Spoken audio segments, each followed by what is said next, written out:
Alright guys, this is part 2 to lesson 10-3 where we've learned how to use the quadratic formula. Now, you probably realize that using the quadratic formula is probably going to be your favorite method to solve these, especially after just finishing up completing the square section. Quadratic formula seems to be a lot easier. So what we're going to do here on this second video is kind of just talk about when to use things, and then also introduce a new vocabulary word called the discriminant. So first of all, here in this table is just going to give you a little idea of when you should use what method to solve with. Now, don't forget, you can solve these quadratics by factoring. And when I say you can solve them by factoring, is you might have something like x squared minus 6x plus 12, and you can solve that by just finding factors of 12 that add to be 6. I don't know if there is any here. Let's see, 1 and 12, 2 and 4. So no, this was a bad example. 12 didn't work there. But you get the gist of it. This could be factored using the T-chart method if it was one that actually did factor into a whole numbers. So you can use factoring, but when should you use factoring? Well, you should use factoring sometimes. It can be used, and the reason you can only use it sometimes is because, just like the example I put up there, x squared minus 6x plus 12, it was a problem that could not be factored. I mean, some of these problems are just not factorable. So I'm just saying here that there are problems that are not factorable, which is why you only sometimes use the factoring method. Okay. The next method we learned is completing the square. When can you use completing the square? Well, you can always use completing the square, but when should you use completing the square? And here's my suggestion for when you should use completing the square, because it's a long process. It's kind of a difficult process to remember. I would only use it when you already have a perfect square trinomial. When you already have a perfect square trinomial set up, then completing the square would be pretty easy. So for instance, if I had, let's say, over here underneath completing the square, if I had x squared minus 10x plus 25 equals 7, I might use completing the square here because this x squared minus 10x plus 25 is already a perfect square. And I can just quickly go into my completing the square method. And then what we've just learned today, obviously, is the quadratic formula. And when can the quadratic formula be used? Well, again, the quadratic formula can always be used. And my suggestion here is really you can use it all the time.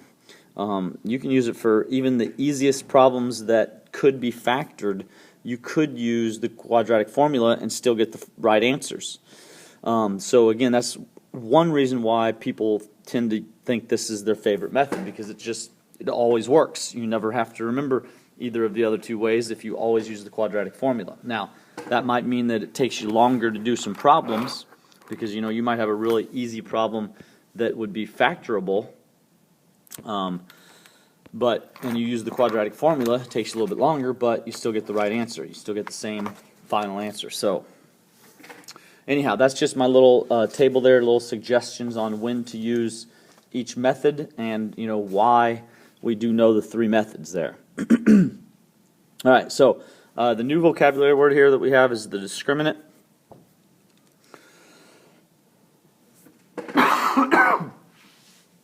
And the discriminant is the value underneath, or the value under the radical sign. If you remember, we have a definition for the number under the radical sign is the radicand. So if we're talking about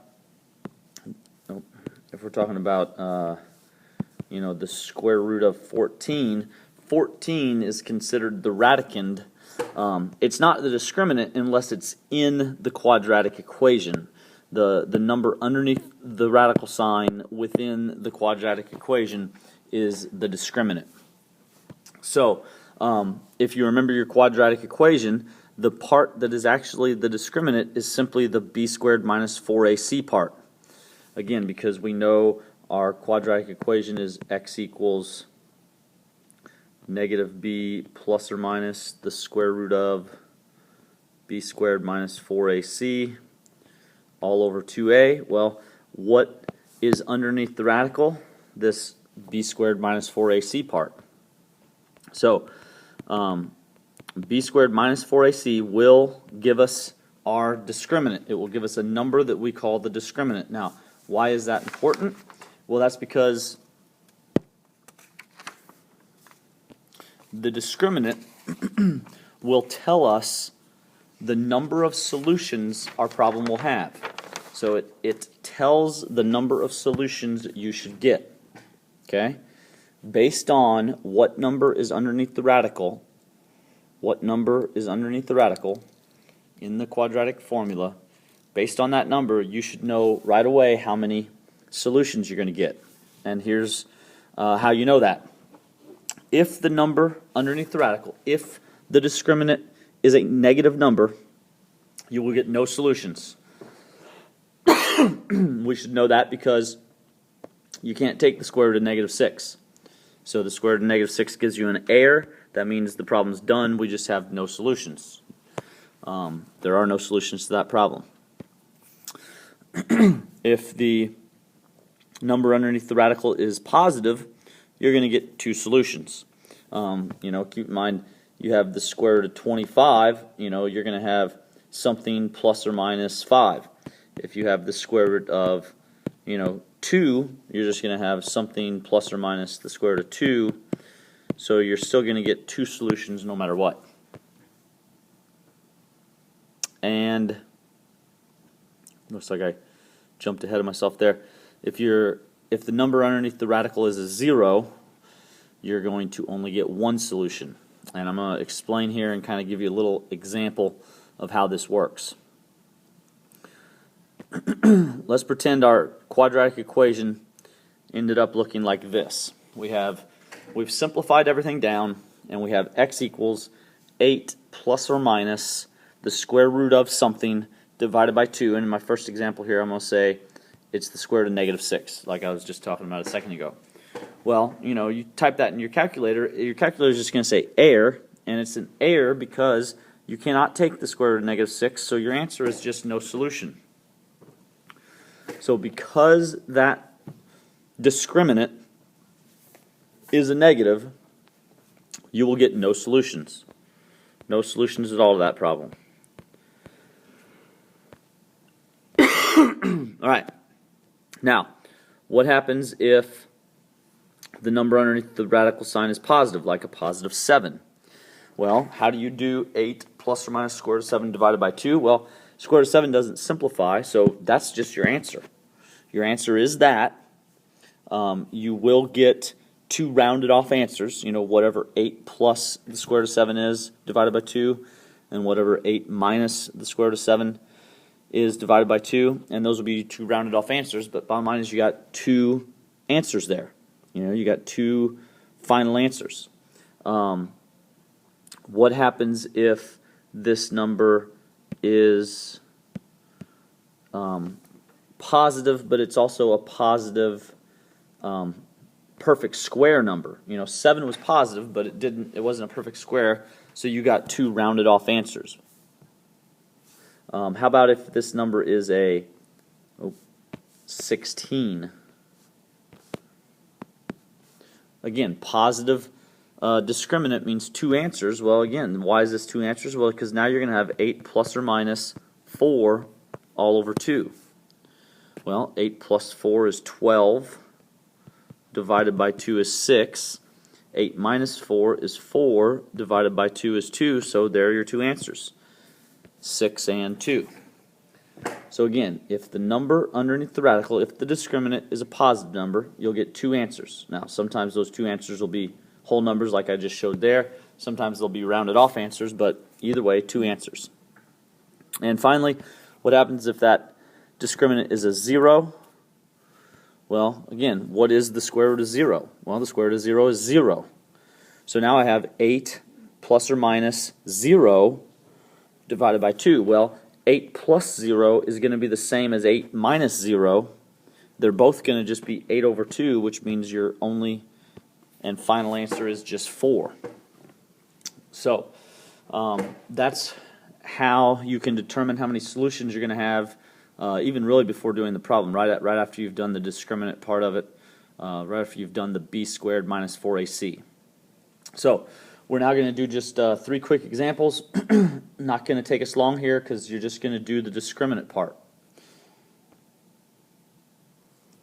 All right, reading the directions here, it says state the value of the discriminant for each equation. Okay, so read your directions closely here. One thing we have to do is state the value of the discriminant.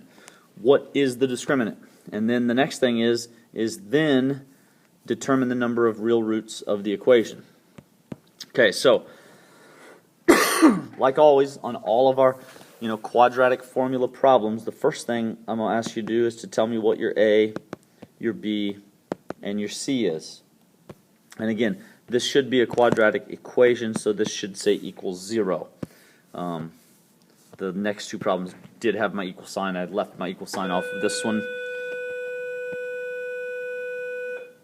So add that equals 0 on there just so you know you have a quadratic equation. So in other words, anyhow, in this equation, my A is 4, my B is negative 2, and my C is 14. Again, you need to know all these things in order to do your quadratic formula. But in this problem, I am just going to be doing the discriminant part of it. So I am just curious as to what b squared minus 4ac is going to turn out to be. Well, just fill those numbers in again. B is negative 2, so I have negative 2 squared minus 4 times a, which is 4, times c, which is 14. So now I solve. I say, all right, negative 2 squared is positive 4. Negative 4 times 4 is negative 16. Negative 16 times 14 is negative 224. So my discriminant is negative 220. And because my discriminant is negative, I get 0 solutions. I get 0 solutions. All right, so same thing on the next 2 problems. Just do the discriminant part. Tell me what the discriminant was and how many solutions that means there are. Now, I'll go ahead and help you out here before I tell you to pause the video. On number 5 and 6, notice that the equation is not set up correctly yet. In this case, you need to add 144 to both sides before you start telling me what your A, B's, and C's are.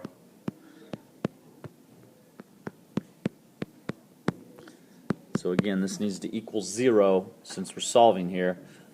So now, go ahead and pause the video and do these last 2 problems and see if you got them right. All right, and we're back. So let's just double check this real quick. Again, hopefully everybody labeled, A was 1, B is 24, C is 144. Come over here and plug those into b squared minus 4ac. So that's going to be 24 squared minus 4 times 1 times 144. So 24 squared is 576. And then I have negative 4 times 1 is negative 4 times 144 is negative 576. So the discriminant is 0. And don't get confused here. If the discriminant is 0, it does not mean you have 0 solutions. I'll write this over here. The discriminant was 0. That means you have 1 solution. That means you're going to get 1 solution when you solve the quadratic formula. You will get 1 solution. So Let's check that last one now and see if you got that one right.